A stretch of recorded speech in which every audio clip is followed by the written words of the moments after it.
Hi, this is Drexton Swartell, and this is my video log synthesis. I'd like to talk a little bit about what this study abroad has done for me.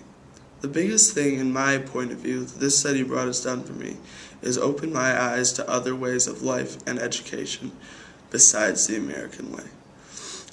I'm not saying that the American way is incorrect or bad, but I am saying that it is beneficial, in my point of view, to open your eyes to new ways of life. And that's the number one thing that this study abroad has taught me. After this study abroad, I can honestly say I've taken a look at myself and improved as a person and a teacher. I've grown, and that is simply because of the fact that I've learned new things from every single teacher that I've talked to over here. I would also like to touch on two of my global competencies that I picked out in the beginning of this study abroad as things that I felt personally that I needed to improve on. The first one is the ability to adapt to change. This whole trip has been one big changing moment, and sometimes it's been real hard to adjust. But I think that as this trip went on, I've gotten better and better at it. I think that's a real big positive in my point of view, because I expect teaching to be about the same, always changing, never staying the same, whether it be in your classroom or just talking individually to kids.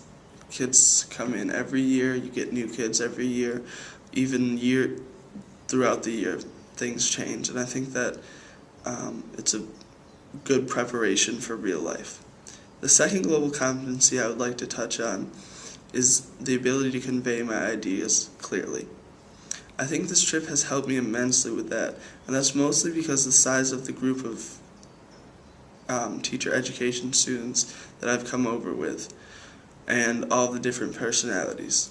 Every person, every student in this group is different, and you have to learn how to communicate with them and talk to them. This is another thing that I believe will help a lot in teaching, because just like in my group, my classroom will be filled with many people who have different personalities, all who need to be educated and communicated with in different and unique ways. This study abroad has advanced me as a teacher and as a person. Has it made me everything I'm going to be or need to be? No. But do I think that I've learned things that I will use in my own classroom, and do I think that this trip has been invaluable? Yes. These are just a few things that this study abroad has done for me. I could list many, many more, but I don't have the time. So, once again, this is Drexton Swartell, and this is my video log synthesis.